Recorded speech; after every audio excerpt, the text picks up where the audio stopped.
नमस्कार विद्यार्थियों, कैसे हो बिहार के लाला। आप सभी 11th के विद्यार्थियों के लिए सौगात लेकर आ गया हूं बच्चों, और बहुत मजा आने वाला है बच्चों आज के सेशन पर। और बिल्कुल आप कहेंगे कि चिंटाक टिंटाक ढिन ढिन टाक। बच्चों 11th के विद्यार्थियों हो जाइए तैयार। यदि आपने रीढ़ की हड्डी अगर झुका ली होगी तो इस वीडियो को देखकर बिल्कुल तैनात कर लो और जाकर के परचम लहरा दो, झंडा लहरा दो और बता दो कि यूं सिंह की दहाड़ नहीं है विद्या कुल वालों की, अद्भुत पुकार है विद्या वालों की। तो मेरे प्यारे बच्चों 11th के लिए बच्चों हम हुंकार भरने चल रहे हैं इस प्यारे से मंच पर। Bihar board Hindi English channel पर बच्चों आपको रोजाना एक वीडियो मिलेगी, एक वीडियो हिंदी की, एक वीडियो इंग्लिश की बच्चों, और बहुत ही एंजॉय के साथ इस सेशन को आनंद करेंगे। तो बच्चों कविता से शुरुआत करते हैं बच्चों। हम जो शुरुआत करने वाले हैं तो वह शुरुआत जो होगी बच्चों किससे होगी बच्चों? कविता से, यानी खंड काव्य से होगी बच्चों। किससे होगी बच्चों? काव्य खंड से होगी। किससे होगी बच्चों? काव्य खंड से शुरुआत होगी। और मेरे प्यारे बच्चों अगर मैं बात करूं काव्य खंड से जो शुरुआत होने चल रही है आपके मेरे प्यारे बच्चों सेशन की, तो वह विद्यापति की शुरुआत होगी बच्चों। कि विद्यापति में कौन कौन सी भूमिका है। चैप्टर 1 से शुरुआत होगी बच्चों। पहले दिन क्या होगा, एक वीडियो पर आपको कवि का जीवन परिचय और पूरा व्याख्यात्मक यानी पोइट्री आपको पढ़ाई जाएगी बच्चों। और दूसरे दिन उसके प्रश्नोत्तर आपकी वीडियो पर होगी। यानी एक वीडियो देखने के बाद आपको दूसरे वीडियो का इंतजार होना चाहिए बच्चों। तो बच्चों 11th के विद्यार्थियों आपके लिए मैं सौगात लाया हूं कि बच्चों आपका कुछ छूटने नहीं पाएगा। इसी चैनल के माध्यम से आज हर रोज आपको एक वीडियो प्रोवाइड होगी बच्चों। चलिए आइए शुरुआत करते हैं। मेरे साथ लिखो भैया विद्यापति जी। तो आइए बच्चों विद्यापति जी का आप चित्र देख रहे होंगे, दर्शन कर रहे होंगे। आप किसके कर रहे हैं बच्चों? विद्यापति जी के बच्चों। तो विद्यापति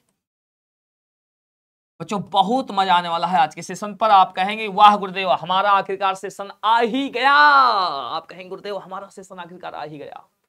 तो बच्चों विद्यापति का जन्म कब हुआ? 14वीं उत्तरार्ध अनुमानता 1330। तो सभी लोग जल्दी से कमेंट बॉक्स पर लिख दीजिएगा 1330 1330 1330 1330। जल्दी से कमेंट बॉक्स पर लिखो भाई। देखो बच्चों जितना जन्म आप कमेंट बॉक्स पर लिखोगे ना उतना मजा आएगा। 1330 1330 1330। निधन कब हुआ भैया? 15वीं सदी पूर्वार्ध अनुमानतः 1448। तो बच्चों आपको क्या करना है, अपनी कॉपी पर देखो बच्चों, अगर आपका बैकलॉग लगा हुआ है, अगर अभी तक कुछ भी नहीं पढ़ा जा चुका है तो कॉपी बना लो और बिल्कुल तैयार हो जाओ, कमर कस लो, बहुत मजा आने वाला बच्चों। तो विद्यापति का कॉपी में क्या लिखना है, सबसे पहले लिख लीजिएगा जन्म। तो जन्म 1360, और फिर इसके बाद लिख लेंगे निधन कब हुआ बच्चों? तो 1448। अब ध्यान सुनिए विद्यापति तो जन्म स्थान विस्फी नामक ग्राम जो बिहार के मिथिला क्षेत्र में मधुबनी जिले के अंतर्गत आते हैं। और इस वीडियो पर मधुबनी जिले के विद्यार्थी अगर देख रहे होंगे तो वो कमेंट करेंगे, और यदि इस गांव को आप जानते होंगे तो सभी प्यारे बच्चों एक दिन टूर पर जाइएगा विस्फी नामक ग्राम पर, और पता लगाइए क्या आज भी विद्यापति का गांव का जो मकान है क्या वो उसकी कोई निशानी पड़ी हुई है क्या। अगर निशानी मिलती है, अगर आसपास भी होंगे, आप 2 किलोमीटर 4 किलोमीटर 5 किलोमीटर 20 किलोमीटर के दायरे पर होंगे अगर आप इस गांव के, तो आप मुझसे वादा करो कि आप जाओगे अवश्य बच्चों। तो जन्म स्थान बच्चों विस्फी, एक बार जन्म स्थान कमेंट बॉक्स पर लीजिएगा। कमेंट बॉक्स पर जन्म स्थान लिख दो विस्फी नामक ग्राम जो बिहार के मिथिला क्षेत्र में मधुबनी जिले के अंतर्गत है बच्चों। माता पिता, माता का नाम हासनी देवी और पिताजी का नाम गणपति ठाकुर। गणपति ठाकुर, गणपति गति पर गति। अब गणपति बप्पा मोरिया मोरिया, गले में डाल ले तौलिया तौलिया। गणपति बप्पा, गणपति बप्पा बच्चों ऐसे याद कर लीजिएगा कि गणपति मतलब गणेश जी। गणेश जी के पास बहुत विद्या रहती थी क्योंकि रिद्धि सिद्धि उनके साथ रहती थी, तो विद्यापति। शिक्षा गुरु बच्चों हरि मिश्र। बच्चों विद्यापति को हरि मिश्र इनके शिक्षा गुरु थे। मिथिला के सुप्रसिद्ध विद्वान थे भैया बहुत। बच्चों ये कमेंट अपनी कॉपी के पहले पेज पर इसको आप अवश्य दिखाइएगा, बहुत इंपॉर्टेंट है बच्चों। पहली वीडियो जीवन परिचय की होगी, और मेरे प्यारे बच्चों ध्यान समझिएगा पहले वीडियो में जीवन परिचय में आपको क्या क्या लिखना है ये मैं बातें बताऊंगा। तो सबसे पहले अपनी कॉपी पर आप जन्म लिखें और निधन लिखें बच्चों। परीक्षा में बहुत पूछा जाता है, इस बात को आप विशेष तौर पर ध्यान देंगे बच्चों। जन्म स्थान क्या है? विस्फी नामक ग्राम जो बिहार के मिथिला क्षेत्र में मधुबनी जिले के अंतर्गत आता है। तो विस्फी आप अवश्य घूमने जाएंगे बच्चों। माता का नाम हासनी देवी और पिता का नाम गणपति ठाकुर बच्चों। शिक्षा गुरु पंडित हरिमिश्र जी थे बच्चों। ठीक है, अगला आश्रयदाता मतलब ये किन के राज्य में तानाशाही करते थे, मतलब कवि ववि करते। मिथिला नरेश कीर्ति सिंह और शिव सिंह, उनकी रानी लक्ष्मा देवी। हाँ, शिव सिंह की जो पत्नी थी उनका नाम था रानी लक्ष्मी देवी। और सुनो जा उपाधियां, अभिनव जयदेव, इनको उपाधि अभिनव जयदेव, कवि शेखर, मैथिल कोकिल आदि बच्चों।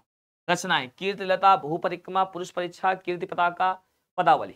बच्चों एक मैं ट्रिक देता हूं, इतनी शानदार आपको ट्रिक बता दूंगा, आप कहोगे गुरुजी दिल मांगे मोर, बस आप इतना जानो। तो आपको एक ट्रिक लिखना है, विद्यापति की एक ट्रिक लिख लीजिएगा। विद्यापति की रचनाओं की आपको बच्चों एक ट्रिक लिखना है। तो ट्रिक क्या है विद्यापति की ट्रिक? तो आप कहोगे गुरुजी मजा आ गया। अगर मजा आएगा और एक बार सभी प्यारे बच्चों कमेंट बॉक्स पर जब वीडियो खत्म होगी, समाप्त होगी, तो एक बार इनकी ट्रिक आप अवश्य लिख दीजिएगा। विद्यापति की रचनाओं की ट्रिक, विद्यापति की रचनाओं की ट्रिक, विद्यापति की रचनाओं की ट्रिक, विद्यापति की रचनाओं की ट्रिक। बच्चों ध्यान समझिए, विद्यापति की रचनाओं की ट्रिक का मतलब क्या होता है भाई? ट्रिक का मतलब होता है जुगाड़। जैसे कुछ बच्चे बहुत परीक्षा में नर्वस होते हैं कि सर हमारे पास ऐसा कोई जुगाड़ नहीं। तो भाई जब विद्याकुल आपके साथ है, विद्याकुल के अध्यापक आपके साथ है, तो जुगाड़ तो यार लाजमी है यार। तुम्हारे साथ मैं हूँ, शुभम सर है भाई। तो आप कहेंगे विद्या की परिक्रमा करें, विद्या मतलब आपकी किताब, ठीक है। एक ट्रिक है क्या बच्चों?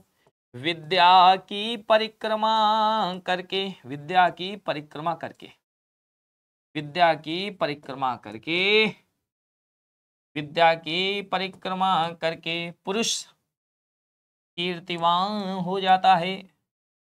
विद्या की परिक्रमा करके पुरुष कीर्तिमान हो जाता है, पुरुष कीर्तिमान हो जाता है। विद्या की परिक्रमा करके पुरुष कीर्तिमान हो जाता है। मेरे प्यारे बच्चों अब देखो एकदम लालन टाप। तो विद्या का मतलब है विद्यापति, ध्यान समझिए बच्चों। विद्या का मतलब रचना के ट्रिक क्या है बच्चों? विद्यापति। और विद्या का मतलब है विद्या पदावली। ये देखो भैया विद्या पदावली, ये देखो ये शानदार ट्रिक है। परिक्रमा से एक रचना बनी है बच्चों, भू परिक्रमा। ये कहोगे आप गुरुदेव शानदार आपने ट्रिक बता दी, मजा आ गया। भू परिक्रमा मेरे प्यारे बच्चों आप यहां देख रहे हो, भू परिक्रमा, पुरुष परीक्षा। ये देखो बच्चा पुरुष से क्या बनी बच्चों? पुरुष परीक्षा। पुरुष से बनी बच्चों पुरुष परीक्षा। पुरुष से क्या बनी बच्चों? पुरुष परीक्षा। अब ध्यान सुनो, कीर्तिमान देखो बच्चों, कीर्ति से कीर्तिलता और कीर्ति पताका, कीर्ति लता। ध्यान समझो बच्चों, कीर्ति लता और एक रचना है इनकी कीर्ति पताका। एक रचना क्या है बच्चों? कीर्ति पताका। बच्चों 30 मिनट की क्लास में मैं पूरा अध्याय पढ़ा दूंगा कीर्ति पताका।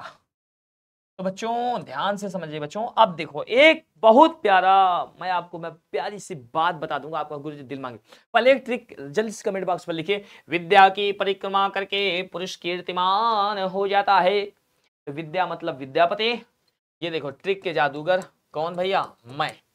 तो भैया विद्या मतलब विद्या पदावली, परिक्रमा भू परिक्रमा, पुरुष मतलब पुरुष परीक्षा, कीर्तिवान का मतलब कीर्तिलता, कीर्ति पताका। बच्चों अगर मैं बात करूं बच्चों तो देखो कीर्ति पताका, इसमें राजा शिव सिंह का वर्णन है। राजा शिव सिंह का वर्णन है, इस रचना पर राजा शिव सिंह का वर्णन है। और कीर्तिलता देखो बच्चों दो राजा थे, शिव सिंह और कीर्ति सिंह। ध्यान सुन, कीर्ति सिंह और शिव सिंह।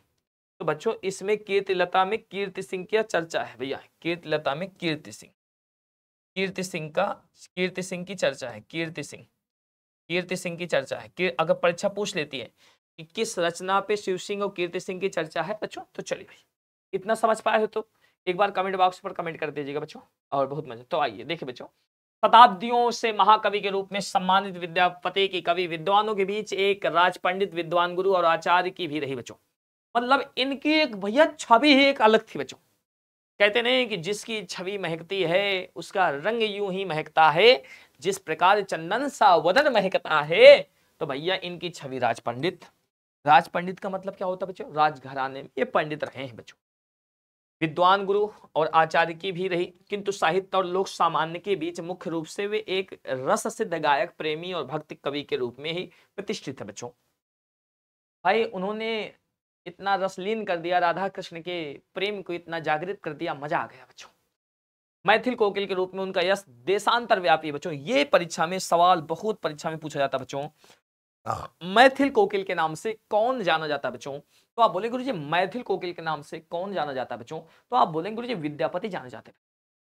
साहित्य में उनकी अक्षय कीर्ति, अक्षय कीर्ति का मतलब क्या है? जिसका क्षय नष्ट ना हो बच्चों, जिसकी कीर्ति वर्तमान पे बढ़ते रहे, भूत पर बढ़ती रहे, भविष्य पर बढ़ती रहे बच्चों। कीर्ति लता और कीर्ति पताका और पदावली जैसी कृतियां हैं बच्चों। अच्छे कीर्ति का आधार क्या है बच्चों? कीर्ति लता, कीर्ति पताका और पदावली, यानी मतलब इतनी 3 रचनाएं बहुत इंपॉर्टेंट है बच्चों, इनको लिखना अनिवार्य है बच्चों। कीर्ति लता और कीर्ति पताका अभ्रंश भाषा के परवर्ती रूप अवहट्ट में रचित उनके प्रशस्ति काव्य हैं, जो युग परिपाटी से बंधे होकर भी किन्हीं अंशों में उनकी सीमाओं का अतिक्रमण करते हैं बच्चों। परीक्षा पूछती है कि कीर्ति लता और कीर्ति पताका किस भाषा में लिखी है बच्चों, तो ये पॉइंट विल बी नोटेड कि गुरुजी अभ्रंश भाषा पर लिखी है बच्चों। ये एकदम से ललन टॉप है, इस पॉइंट को आप लिख लेंगे, बहुत मजा आने वाला है बच्चों। आइए, भाषा और साहित्य के प्राचीन रूप, विकास और सामान्य इतिहास के प्रामाणिक अध्ययन की दृष्टि से यह रचनाएं महत्वपूर्ण मानी जाती हैं। यानी अगर आपको विद्यापति रटना है विद्यार्थियों, तो इसका मतलब रिलैक्स से मेरे प्यारे बच्चों जान कि गुरुजी कीर्ति लता और कीर्ति पताका आपको इंपॉर्टेंट है बच्चों। आओ फिर सुनो, विद्यापति की पदावली भाव, अभिव्यक्ति कला, भाषा आदि की दृष्टि से बहुत महत्वपूर्ण है बच्चों। जब आप कीर्ति लता कीर्ति पताका पढ़ोगे ना, तो आपको लगेगा कि यार वाकई में यार विद्यापति ने क्या जबरदस्त राजाओं का वर्णन किया है। मेरे प्यारे बच्चों देखो ध्यान से, अगला देखो भाई साहब, पदावली की वस्तुतः कवि की विपुल, विपुल का मतलब बड़ा होता है विद्यार्थियों, विपुल का मतलब बड़ा, ऐतिहासिक, लोकप्रिय और प्रभाव का अच्छी आधार है भाई पदावली। विद्या की जो पद की गाथाएं हैं ना, वो भाई भगवान श्री कृष्ण के बारे में इतना बढ़िया वर्णन हुआ है, आप कहेंगे दिल मांगे मोर गुरुजी। पदावली ने मिथिला और आसपास की समस्त लोक संस्कृति को बहुत गहराई के साथ प्रभावित और अनुप्रमाणित किया बच्चों।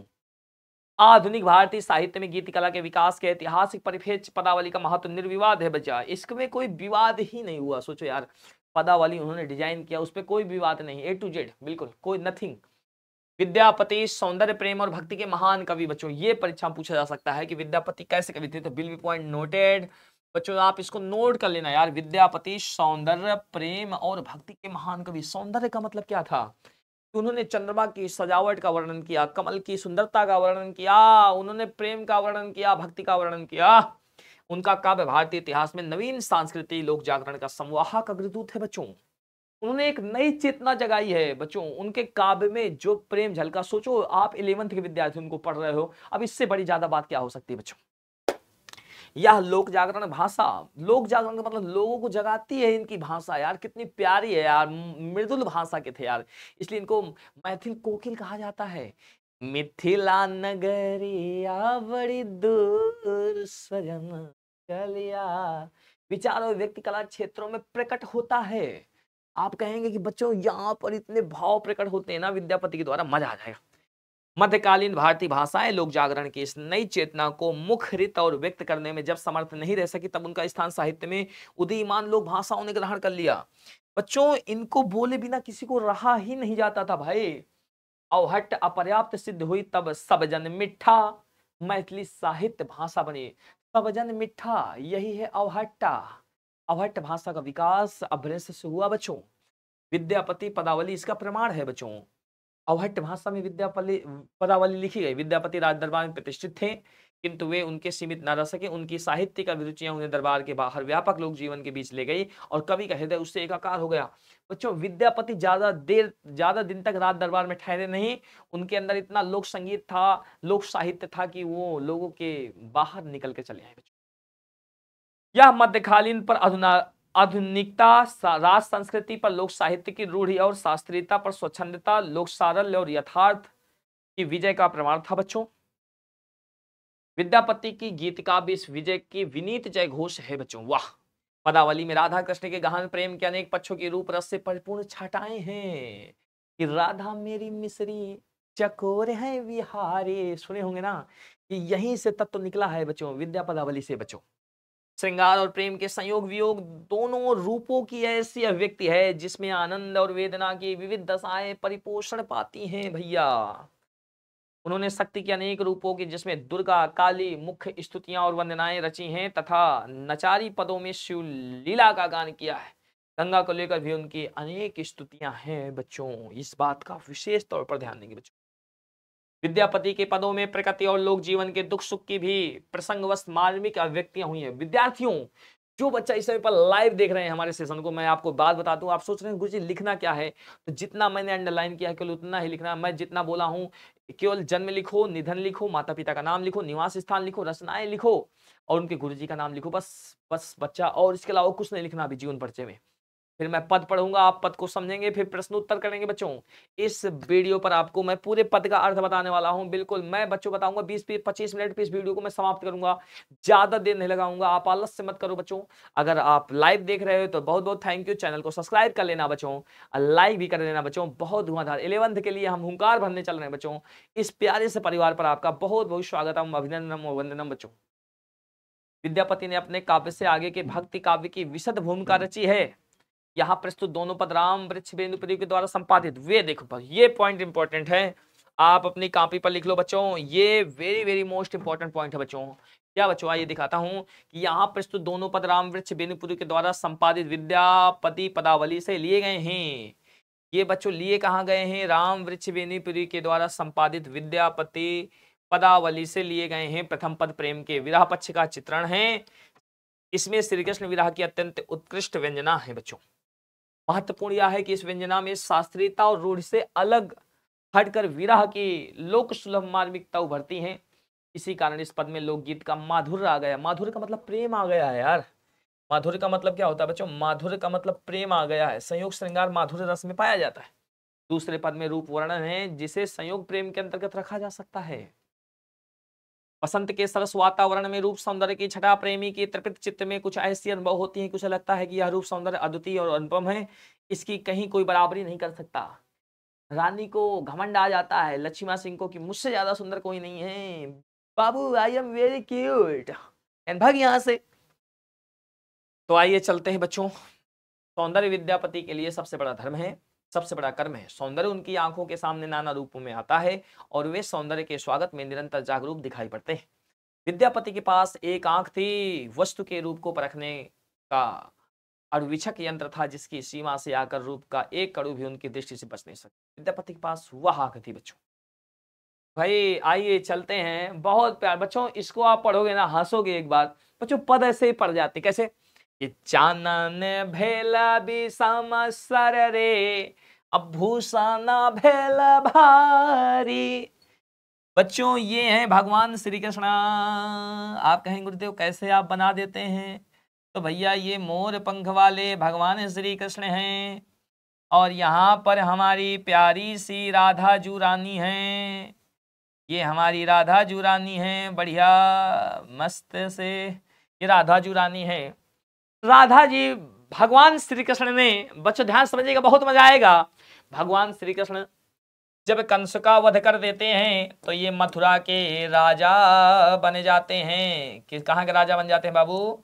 ये मथुरा के राजा बन जाते हैं। जब मथुरा के राजा बन जाते हैं तो ये राधा जी को छोड़कर मथुरा चले जाते हैं। तो उस समय का प्रसंग है बच्चों। इस वाली वीडियो में इसका अर्थ समझना है, अगली वाली वीडियो में फिर अर्थ बताऊंगा, प्रश्न उत्तर करवाऊंगा, बिल्कुल चिंटाप डमडम हो जाएगा बच्चों, मजा आएगा। कि क्या कह रहे हैं? चानन का मतलब चंदन। राधा जी क्या कह रहे हैं ध्यान से समझिएगा कि चानन भेला विषम सर रे, अब भूषण भेला भारी।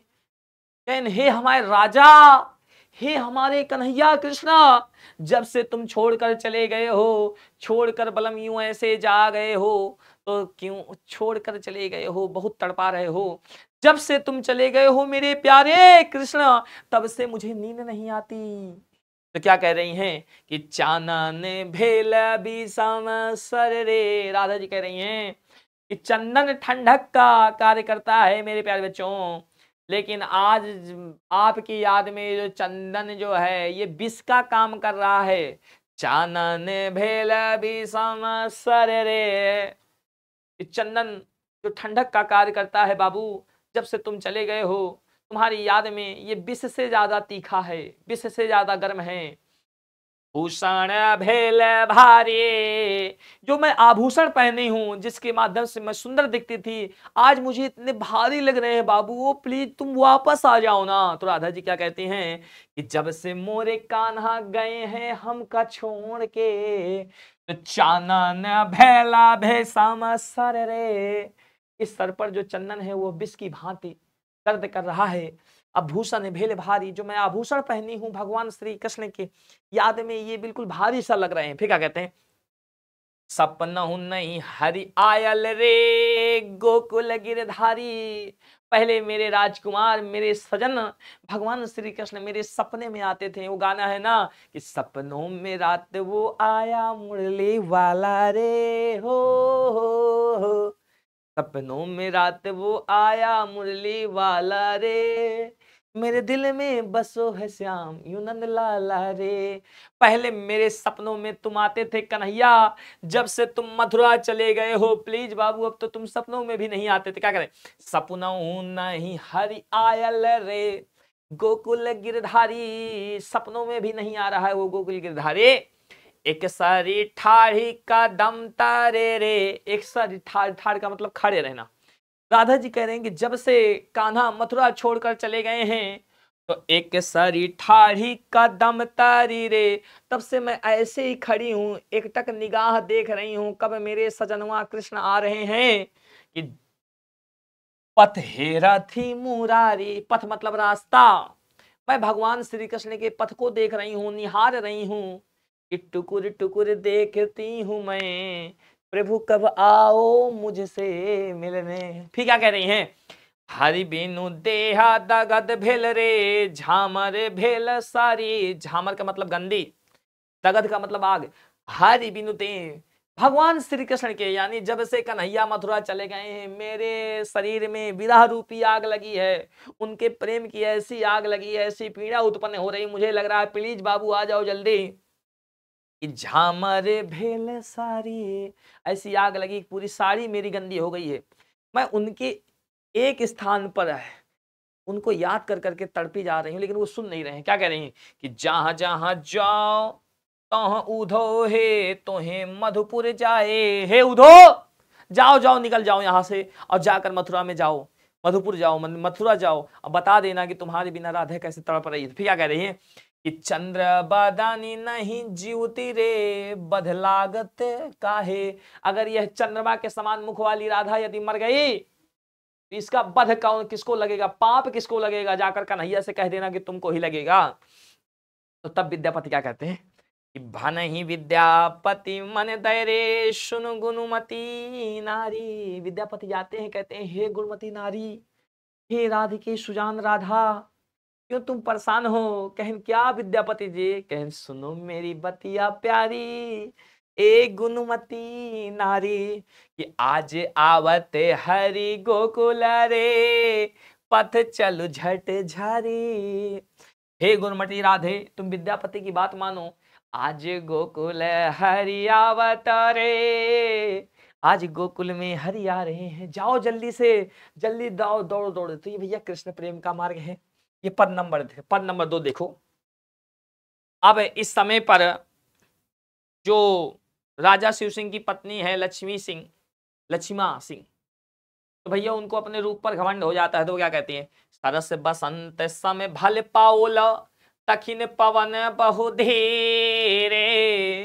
हे रानी सरस बसंत ऋतु का समय आ चुका है और दक्षिण पवन बच्चों मंदार पर्वत पर मलय से चलने वाली जो हवाएं होती है वो बहुत ठंडक प्रदान करती हैं। इस समय वो धीरे धीरे बसंत की ऋतु में चल रही हैं। मलय पर्वत में जो वहां पर चंदन के वृक्ष लगे हो रहते हैं उनसे जो शीतलता प्रदान होती है वो हवा बह रही है। फिर क्या करें, सपनहु रूप बचन एक भाखई मुख सौ दूर करू चिरे। सपने में भी मैं तुम्हारा ही गुणगान गा रहा हूं कि पिया ये पल्लू तो हटकाओ रानी, मुख सौ दूर करो चिरे। ये जो मंद मंद से हवा चल रही है कि पिया इसको रोको नहीं और अपने जो घूंघट है इसको हटा दो। तो हर बदन सन चान चोहत नहीं जई हो जतन भी देला। तो हर बदन सन चान होत नहीं, तुम्हारा जो मुख है वो चांद नहीं हो सकता। कि तुहरे बदन सन चान होत नहीं जई हो जतन भी देला। चाहे ब्रह्मा जितना भी विधि कर ले, प्रयास कर ले, लेकिन तुम्हारा मुखड़ा चांद जैसा नहीं हो सकता। कि कई बेरी काटे बनावल नौ के ताऊ तुलिते नहीं भेला। कई बेरी काटी बनावल, न जाने कितनी बार काटा गया होगा, बनाया गया होगा, लेकिन तब भी तुम्हारी तुलना चांद से नहीं हो सकते।